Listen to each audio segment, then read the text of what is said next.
Hello dear students, welcome to Gateway Classes. Operating system पढ़ रहे हैं हम लोग और ऑपरेटिंग सिस्टम में हम बात कर रहे हैं सीपीयू शेड्यूलिंग की। तो पिछले लेक्चर में हमने प्रायोरिटी शेड्यूलिंग को डिस्कशन स्टार्ट कर दिया था, प्रायोरिटी शेड्यूलिंग के बारे में। आपको मालूम है प्रायोरिटी शेड्यूलिंग दो तरीके से इंप्लीमेंट हो सकती है। उसका प्रीएम्प्टिव वर्जन भी अवेलेबल है और उसे नॉन प्रीएम्प्टिव तरीके से भी इंप्लीमेंट कर सकते हैं। तो हमने कुछ न्यूमेरिकल देखे थे। चलिए आगे बढ़ते हैं, कुछ क्वेश्चन और देखते हैं किस तरह के क्वेश्चन एग्जाम के अंदर पूछे जाते हैं। कुछ उसी के रिलेटेड कुछ एग्जाम्पल है, आगे बढ़ते हैं, सॉल्व करते हैं इन्हें। नेक्स्ट एग्जाम्पल देखते हैं।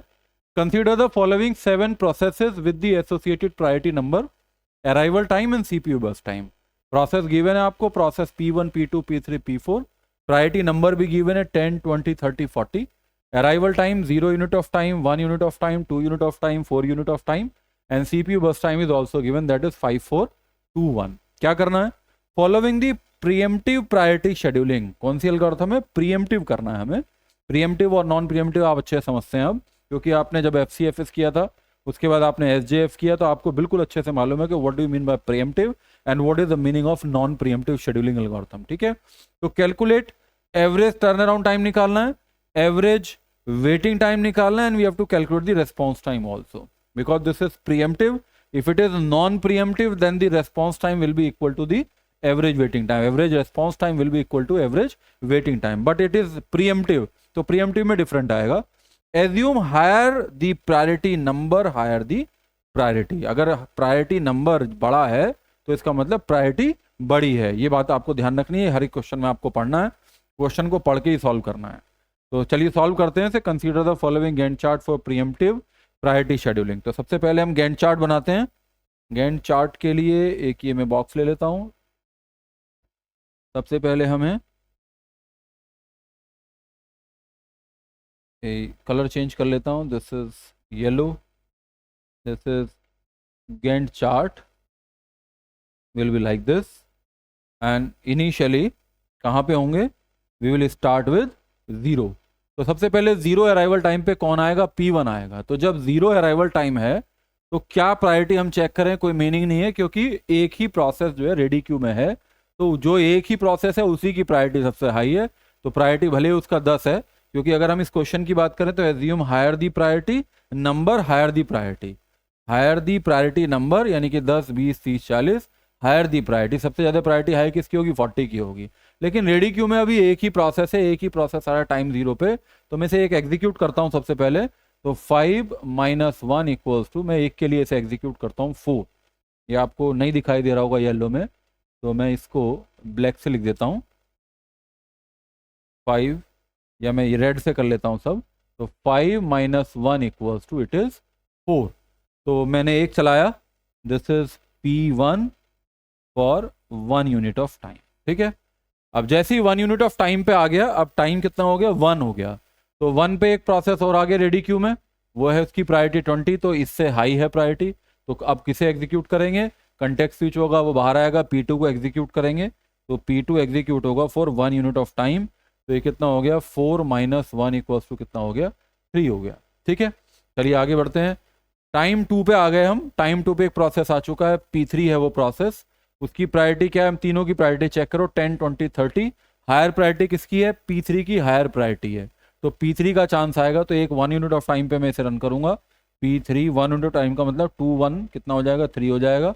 इसमें से मैनेज कर लेता हूँ, 2 - 1 इक्वल टू कितना हो गया? 1 हो गया। ठीक है, अब हम we are at unit number, time unit at 3, लेकिन 3 पे कोई प्रोसेस नहीं आ रहा नया, वो 4 पे आ रहा है। इस बात का ध्यान रखना, एग्जाम में हम बहुत गलती करते हैं इस बारे में कि 0, 1, 2, 3 फिर 4 हमने इसी ले लिया P4, क्योंकि इसकी प्रायोरिटी आई है। नहीं, अभी वो प्रोसेस आया ही नहीं है रेडी क्यू में। अभी तो कौन सा प्रोसेस है? अभी हमारे पास वही प्रोसेस है।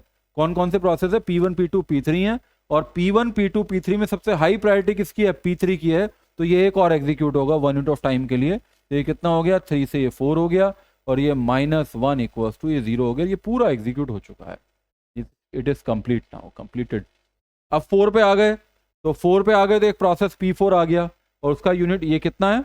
दिस इज प्रायोरिटी कितनी है? 40 है, यानी कि इन सब में सबसे ज्यादा प्रायोरिटी किसकी है? P4 की है। तो इसे 1 यूनिट ऑफ टाइम चलाऊंगा मैं। P4 कितना हो गया? P4 हो गया 1 यूनिट टाइम, 1 ही था उसका, तो 1 - 1 कितना हो गया? 0 हो गया। ये भी पूरा एग्जीक्यूट हो गया, ये भी एग्जीक्यूट हो गया। अभी 2 बचे, इन 2 में प्रायोरिटी हाई किसकी है? P2 की है। तो P2 को पूरा एग्जीक्यूट कर देता हूँ फॉर 3 यूनिट ऑफ टाइम, तो कितना हो गया 8 हो गया, तो -3 कर दिया तो ये 0 हो गया। उसके बाद ये भी एग्जीक्यूट हो गया, अब एक ही बचा दैट इज P1। P1 को एग्जीक्यूट करेंगे 4 यूनिट ऑफ टाइम, तो कितना हो जाएगा 8 और 4 12, और ये 4 - 4 = 0। चेक कर लेता हूँ 12 पे पहुँचे हम, तो 5 4 9 और 2 11 और 1 12, बिल्कुल ठीक है, 12 तक ही है ये। तो this is the Gantt chart. चलिए आगे बढ़ते हैं, जो जो कैलकुलेट करना है उसे कैलकुलेट कर लेते हैं। प्रोसेस आईडी क्या है, P1 P2 P3 P4, P1 P2 P3 P4। Priority number क्या है 10 20 30 40, प्रायोरिटी नंबर क्या है 10 20 30 40। उसके बाद arrival time 0 1 2 4, arrival time is 0 1 2 4। CPU बस 5 4 2 1, चेक कर लिया हमने, CPU time is 5 4 2 1। Okay, first of all we have to calculate what, completion time. What is completion time, we will observe that from the Gantt chart। P1 का completion time कितना है, इधर है, यहाँ पे आके कंप्लीट हुआ, हालांकि यहाँ चांस मिला था लेकिन यहाँ पे आके कंप्लीट हुआ। तो P1 का जो कंप्लीशन टाइम है दैट इज 12। कितना हो गया 12 हो गया। P2 का कंप्लीशन टाइम कितना है, P2 का completion time that is 8। P2 का कंप्लीशन टाइम कितना है 8। उसके बाद P3 का कंप्लीशन टाइम कितना है that is 4। P3 completion time is 4। P4 का कंप्लीशन टाइम क्या है दैट इज 5। P4 का completion time is 5. Now we have to calculate the turnaround time. How to calculate the turnaround time? Turnaround time equals to completion time minus arrival time. तो ये formula लिखा भी यहाँ पे, completion time minus arrival time। completion time कितना है that is 12 8 4 5 minus arrival time कितना है, arrival time is 0 1 2 4। arrival time is 0 1 2 4, ठीक है, equal 12 minus 0 is 12, 8 minus 1 is 7, 4 minus 2 is 2, 5 minus 4 is 1। Total कर लेता हूँ, 7 और 2 9 और 2 11 और 1 12, 1 ये 22 हो गया। अब क्या निकालना है, एवरेज टर्न अराउंड टाइम निकालना है। एवरेज टर्न अराउंड टाइम का मतलब है 22 will be divided by how many processes, 4 processes will be divided by 4। 4 पंजे 20, फिर ये 2 आ गया, फिर ये पॉइंट लगा दिया, फिर ये 0 आ गया, 4 पंजे 20। तो this is your answer 5.5। 5.5 is average turn around time. चलिए अब वेटिंग टाइम निकालते हैं। वेटिंग टाइम कैसे निकालते हैं, waiting time equals to turn around time minus CPU burst time.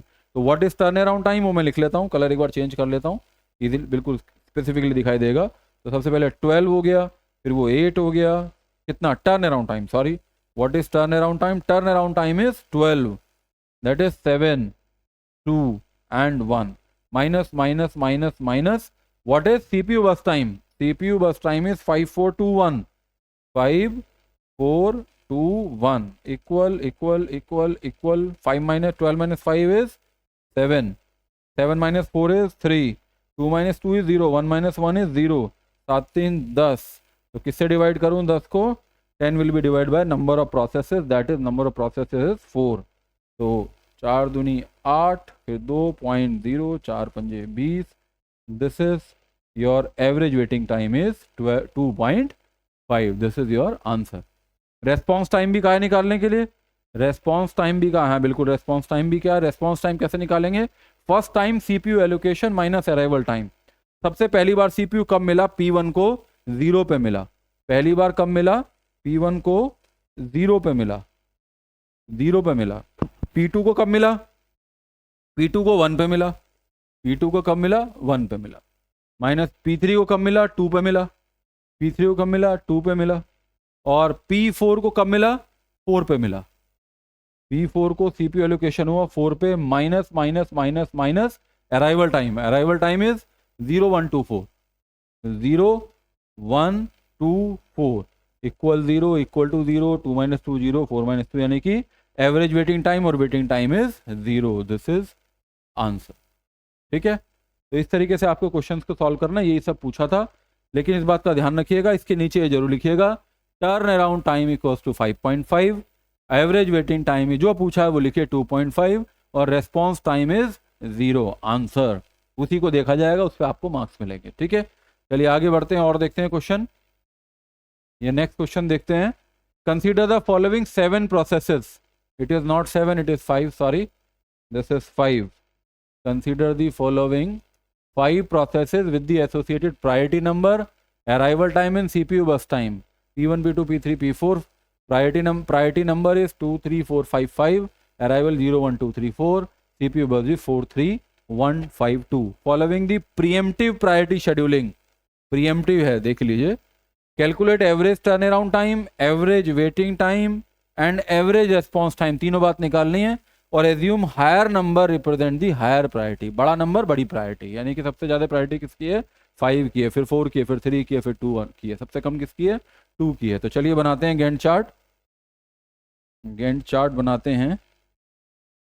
This is the Gantt chart और सबसे पहले कौन सा प्रोसेस 0 पे आ गया P1 0 पे आ गया P1 तो 0 पे कौन आ गया P1 आ गया कितना चलाया 1 चलाया तो ये कितना हो गया 3 हो गया। अब P1 एग्जीक्यूट हो चुका है P2 आ गया अब इन दोनों में से प्रायोरिटी हाई किसकी है higher number represent the higher priority तो 3 की प्रायोरिटी हाई है तो 3 हाई है तो हम किसे चलाएंगे P2 को चलाएंगे 1 चलाएंगे P2 को 1 चला लेते हैं तो ये कितना हो गया -1 इक्वल्स टू कितना हो गया 2 हो गया ठीक है। अब P3 भी आ गया अराइवल टाइम P3 भी आ गया प्रायोरिटी हाई किसकी है P3 की है तो P3 को चलाया 1 यूनिट टाइम तो ये 3 हो गया -1 कितना हो गया 0 ये कंप्लीट हो गया। उसके बाद कौन आया उसके बाद फिर P4 आ गया तो P4 को एग्जीक्यूट करेंगे P4 की प्रायोरिटी 5 है तो 5 - 1 एग्जीक्यूट करेंगे कितना हो गया 4 हो गया तो P4 कितना चलाया आपने 1 चलाया ठीक है। उसके बाद अब P5 भी आ गया 4 पे अब P5 भी आ गया 4 यूनिट टाइम पे P5 भी आ गया लेकिन P5 का प्रायोरिटी नंबर इसके प्रायोरिटी नंबर के बराबर है तो अब आप ऐसा मत करना कि P5 को एग्जीक्यूट करना शुरू कर देंगे नहीं जो पहले आया था वो पहले एग्जीक्यूट होगा तो वो पूरा एग्जीक्यूट कर दीजिए आप उसे। अब P4 को कितने यूनिट के लिए 4 बचा है तो 4 यूनिट ऑफ टाइम के लिए पूरा एग्जीक्यूट कर दीजिए 4 - 4 0 यानी कि P4 एग्जीक्यूट हो गया। अब 5 वाले को एग्जीक्यूट करिए क्योंकि 5 के ये 5 एग्जीक्यूट हो गया अब सारे अराइवल हो चुके हैं सब आ चुके हैं रेडी क्यू में तो P5 को एग्जीक्यूट कीजिए कितना कीजिए 2 के लिए कीजिए तो 8 और 2 10 हो गए तो 2 - 2 इक्वल्स टू 0 ये भी एग्जीक्यूट हो गया। 5 के बाद 4 को एग्जीक्यूट कीजिए P3 को एग्जीक्यूट करेंगे कितने के लिए जितना बचा है P3 तो ऑलरेडी हो चुका है P3 ऑलरेडी एग्जीक्यूट हो चुका है।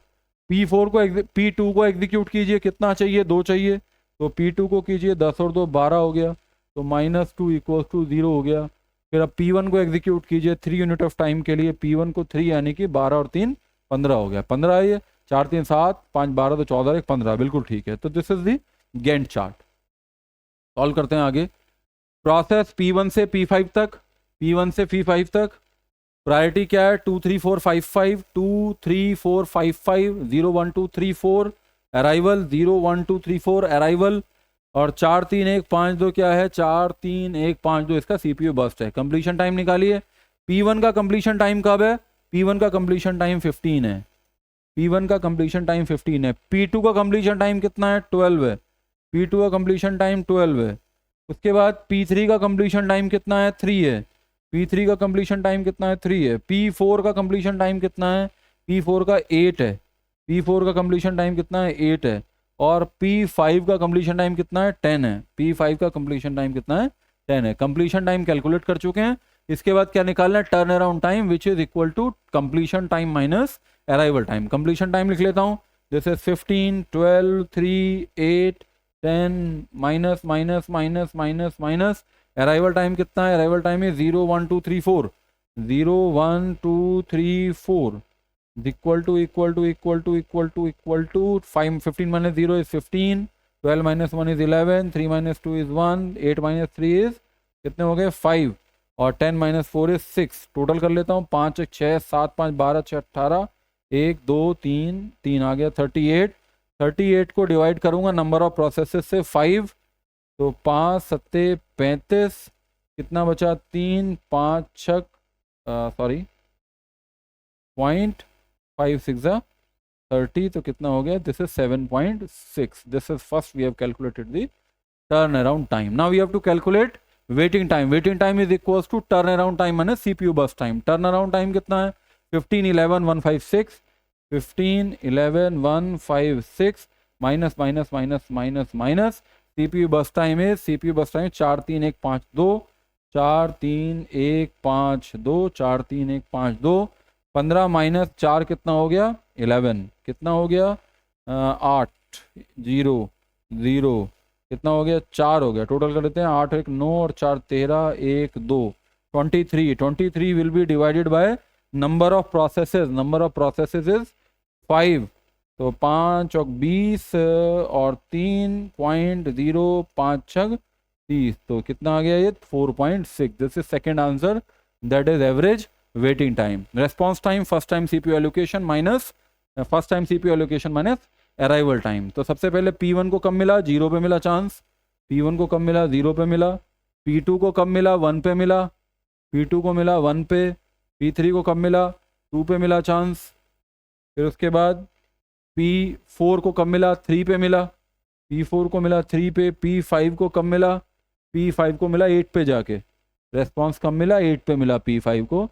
अराइवल टाइम माइनस कर देते हैं, अराइवल टाइम है 0 1 2 3 4, 0 1 2 3 4, this is 0, this is 4, 1 minus 1 0, 2 minus 2 0, 3 minus 3 0, 8 minus 4 is 4, this is 4, 4 divided by number of processes, now 4 1 जा 4, this is 1 third answer. Average response time भी हम कैलकुलेट कर चुके हैं। अगर ये नॉन प्रीएम्प्टिव होता तो ये एवरेज किसके पास साथ आता, और एवरेज रेस्पॉन्स टाइम कितना आता, जितना कि वेटिंग टाइम है एवरेज वेटिंग टाइम उतना आता, लेकिन क्योंकि ये प्रीएम्प्टिव है तो इट विल बी डिफरेंट। चलिए आगे देखते हैं।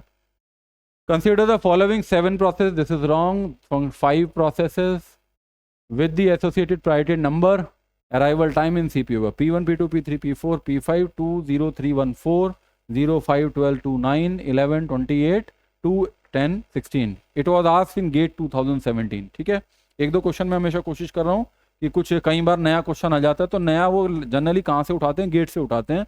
तो गेट 2017 का क्वेश्चन है, फॉलोइंग दी प्रीएम्प्टिव, कौन सी है pre-emptive priority scheduling, calculate average turn around time, average waiting time and average response time. 0 is the highest priority, देखिए इस बात पे ध्यान दीजिए, 0 is the highest priority. Now see 0 is the highest priority, this is just opposite, 0 is the highest priority.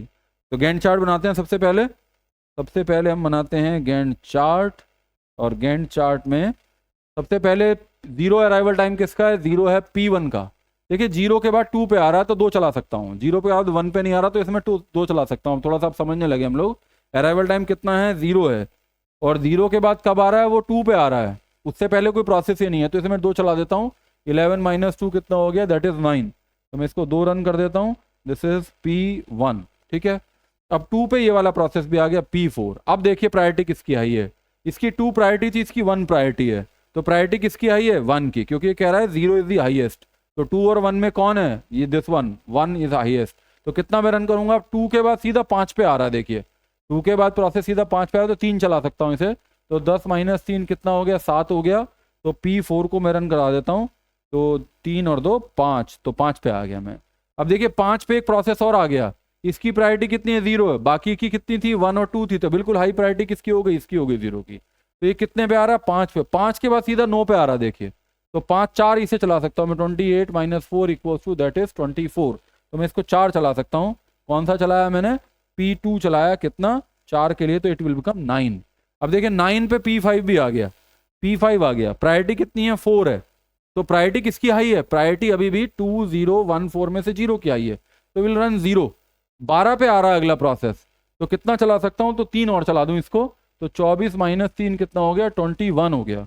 तो किसको चलाया मैंने, P2 को चलाया, तो P2 कितना चला 9 और 3 12 हो गया, 3 चलाया। अब ये भी आ गया 12 पे, ठीक है, अब ये भी आ गया। अब देखिए सबसे हाई प्रायोरिटी किसकी है, ये 0 वाले की, तो 0 वाले को पूरा चला दो, कितना है 21, 0 वाला कौन है P2 है, तो 21 चला दो इसको, तो एक 12 और 21 और ये 1 21, यानी कि 1 और 2 3 हो गया, और 2 1 3 33 हो गया, 12 और 21 12 21 3 और 2 1 3, बिल्कुल ठीक है। इसके बाद 0 के बाद 1 को चलाओ, P4 को, कितना है 7, तो P4 को चलाओ 7, तो कितना हो गया 7 3 10, यानी कि 40 हो गया ये। ठीक है, ये भी एग्जीक्यूट हो गया, ये भी हो गया। अब इसके बाद 0 भी हो गया 1 भी हो गया, 2 वाले को चलाओ, तो 2 वाला यानी कि CPU मिला 2 वाले को 9 के लिए, कौन सा है P1, तो ये कितना हो गया 49 हो गया, ये भी एग्जीक्यूट हो गया। अब 3 वाले को चलाओ, P3 कितना है P3 कितना बचा है 2, तो 2 चलाएंगे तो कितना हो जाएगा 51, तो ये भी माइनस हो गया, 9 ये 0 हो गया, इसे मेंटेन करते रहिए, 21 माइनस 21 ये 0 हो गया, उसके बाद ये 2 माइनस 2 ये भी 0 हो गया, ये पहले हो चुका है, तो कितना हो गया P3 आ गया। बचा क्या P5 कितना है 16, 16 चला दीजिए, तो P5 कितना हो गया 16, 6 1 7 1 और 67, टोटल कर लीजिए कितना आ रहा है ये 8 और 1 9 और 2 11 और 6 11 और 6 17 का 1 2 और 2 4 और 2 4 5 6, ठीक है बिल्कुल 67 ही आ रहा है। ठीक है, गैंट चार्ट सही बनेगा तो you will get the correct answer. अगर गैंट चार्ट में कोई मिस्टेक होगी तो आंसर बिल्कुल गलत आएगा आपका। ठीक है, गैंट चार्ट को बहुत ध्यान से बनाना है। आगे देखते हैं क्या निकालेंगे, P1 P2 P3 P4 P5, P1 P2 P3 P4 P5 और प्रायोरिटी 20314 20314। उसके बाद अराइवल टाइम 051229 051229 बिल्कुल ठीक है, ये चेक करना बहुत जरूरी है, चेक करना बहुत जरूरी है। उसके बाद CPU बस 11 28 2 10 16 और 11 28 2 10 16 बिल्कुल ठीक है। कंप्लीशन टाइम निकालते हैं, तो P1 का कंप्लीशन टाइम का यहाँ से देखना होगा 49, P1 का कंप्लीशन टाइम इज 49, P2 का कंप्लीशन टाइम कितना है 33, P2 का कंप्लीशन टाइम इज P2 का completion time is 33, P2 is 33। उसके बाद P3 का कंप्लीशन टाइम, P3 का completion time is 51, P3 is 51। एक बार और देख लेता हूँ, मुझे कुछ डाउट लग रहा है, शायद मैंने कुछ गलती कर दी हो कैलकुलेट करने में। सबसे पहले P1 का कंप्लीशन टाइम, तो इधर से देखेंगे P1 का कंप्लीशन टाइम 49, क्योंकि अगर शुरू में देख लिया तो ठीक है, नहीं तो सब गलत हो जाएगा। P2 का कंप्लीशन टाइम, P2 का कंप्लीशन टाइम इज 33, P3 का completion time, P3 completion time is 51, P4 completion time, अब सबको आगे हुआ करना है, P4 completion time is 40, P5 completion time is 67। ठीक है, turn around time, completion time मैंने सेवल time 49 33 51 40 67 minus minus minus minus minus. Arrival time 051229 051229 कितना आ गया, ये 49 ही हो गया, ये कितना हो गया 5 गए तो ये 28 हो गया, 5 और 2 3 इसके और 2 12 की, तो 11 में से 2 गया 9, 11 में से 2 गया 9, 4 में से 1 गया 39, 9 और 2 11, 3 और 1 4 1 5 बिल्कुल ठीक है। 40 में 2 गए तो 38 आ गया, और ये कितना हो गया 17 में से 9 गए, 17 में से 7 और 2 8 8 और इधर कितना बचा 58, 9 और 8 8 8 16 17 1 और 5 और 1 6 बिल्कुल ठीक है। एवरेज टर्न अराउंड टाइम निकालना है, तो एवरेज टर्न अराउंड टाइम पहले टोटल कर लेता हूँ इसका, तो 9 और 9 दूनी 18, 9 3 27 26 26 और 26 36 36 में 2 हो गए 34 34 34 और 6 40 और 2 42 4 4 8 2 10 3 13 13 3 16 16 4 20 और 1 21 212, कुछ गड़बड़ लग रही है मुझे, 212 turn around time we have not calculate. तो ये आप ये चेक कर लीजिएगा, प्रोसेस वही है, कितना टर्न अराउंड टाइम आएगा। वेटिंग टाइम का आंसर में लिखा हुआ 29 और average response time is 1। Already Gantt chart में बना चुका हूँ, कैलकुलेशन कर लीजिएगा, थोड़ी सी बड़ी calculation, it will take time. ठीक है, लेकिन प्रोसेस वही है जैसे हमने सॉल्व किया है, सॉल्व कर लीजिएगा, it should be the average waiting time. ठीक है, चलिए आगे बढ़ते हैं। उसके बाद सीधा एक तरीका और है एवरेज वेटिंग टाइम निकालने का। वेटिंग टाइम निकालने का ये तरीका क्या है, एक फॉर्मूला आप ये भी यूज कर सकते हैं। अगर केवल वेटिंग टाइम पूछा है तो then you can use this formula. क्या है, waiting time equals to total waiting time minus number of millisecond process executed and arrival time. याद कर लीजिए इस फॉर्मूले की, मैंने पहले भी एक शॉर्टकट बताया था आपको जब दूसरी एल्गोरिथम करी थी। वेटिंग टाइम इसका निकालने का क्या है, टोटल वेटिंग टाइम क्या है, P1 का 40 है।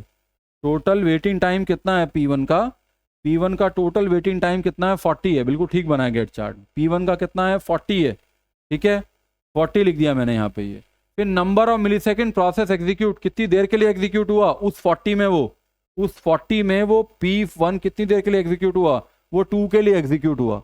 उस 40 में वो 2 के लिए एग्जीक्यूट भी हुआ है, तो -2 कर दिया मैंने, तो ये -2 कर दिया।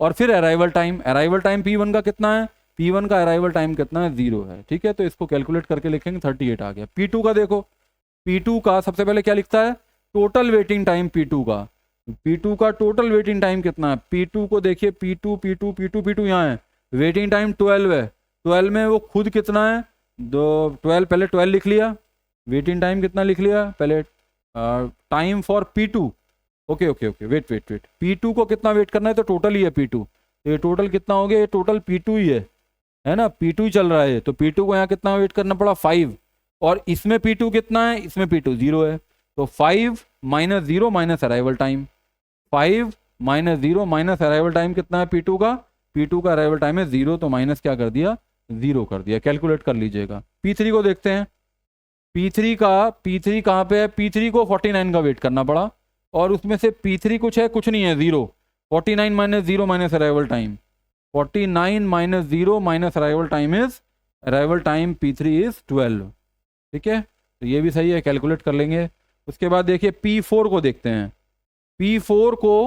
P4 ये रहा, वेटिंग टाइम कितना 33 है, और उसमें से वो खुद कितना है, वो 3 है, तो 33 2 3, देखिए 2 से 5 चला, 3 खुद है वो, तो 33 वेट करना पड़ा, जिसमें से 3 वो खुद चला है, तो 33 minus 3 minus arrival time, arrival time is 2, 33 minus 3 arrival time is 2। P5 को देखिए, P5 कितना होगा, P5 देखिए यहाँ पे 51 है, और इससे पहले P5 है क्या, कहीं नहीं है, वो खुद नहीं चला, तो 51 minus 0 minus arrival time, 51 minus 0 minus arrival time is 9, 51 minus 0 minus arrival time, तो ये सब आप टोटल कर लीजिएगा और 5 से डिवाइड कर दीजिएगा, you will get the average waiting time. तो एक सीधा तरीका ये भी है, ठीक है, केवल ये कब हो सकता है, जब आपसे केवल एवरेज वेटिंग टाइम पूछा है या वेटिंग टाइम पूछा है। अगर क्वेश्चन में टर्न अराउंड टाइम है तो आपको वही टेबल बनानी पड़ेगी जिस तरीके से हम ये कैलकुलेट करते हैं, ठीक है।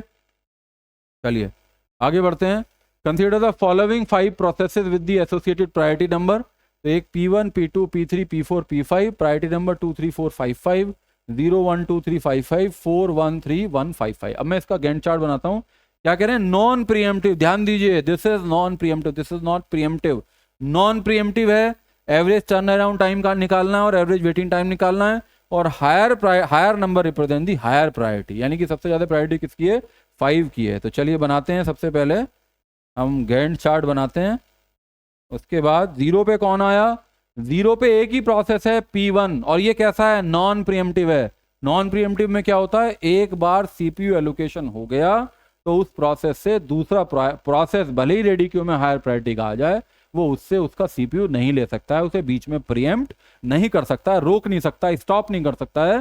तो you will execute P1 completely non pre-emptive completely, तो कितना हो गया, 4 के लिए आपने उसे एग्जीक्यूट कर दिया। तो 4 माइनस 4 अभी लिखने की जरूरत ही नहीं, 4 माइनस 4 इज 0। अब 4 पे देखिए, अराइवल पे 4 पे तो सारे आ गए, 4 पे तो सब आ गए रेडी क्यू में। तो अब इसमें देखिए सबसे हाई प्रायोरिटी किसकी, ये तो एग्जीक्यूट हो चुका है। अब सबसे हायर प्रायोरिटी 5 की है, 5 में भी ये 5 है। पहले कौन आया, P4 आया। ये बात आपको ध्यान रखनी है, अगर दो की प्रायोरिटी सेम है तो FCFS लगा देंगे। तो पहले P4 को एग्जीक्यूट करेंगे, गलती मत कीजिएगा कि P5 को कर दें, P4 को करेंगे कितने के लिए, 5 के लिए। तो 5 4 9 हो गया, सॉरी इसे एग्जीक्यूट किया, P5 को किया, P4 को किया कितने के लिए, 5 के लिए किया, 5 माइनस 5 0, तो 5 और 4 9 हो गया। इसके बाद किसे करेंगे, P5 को करेंगे। P5 कितना है, P5 is 5 minus 5 equal to 0, तो 9 और 5 14 हो गया। फिर किसे करेंगे, फिर P3 को करेंगे, 1 माइनस 1 0 हो जाएगा।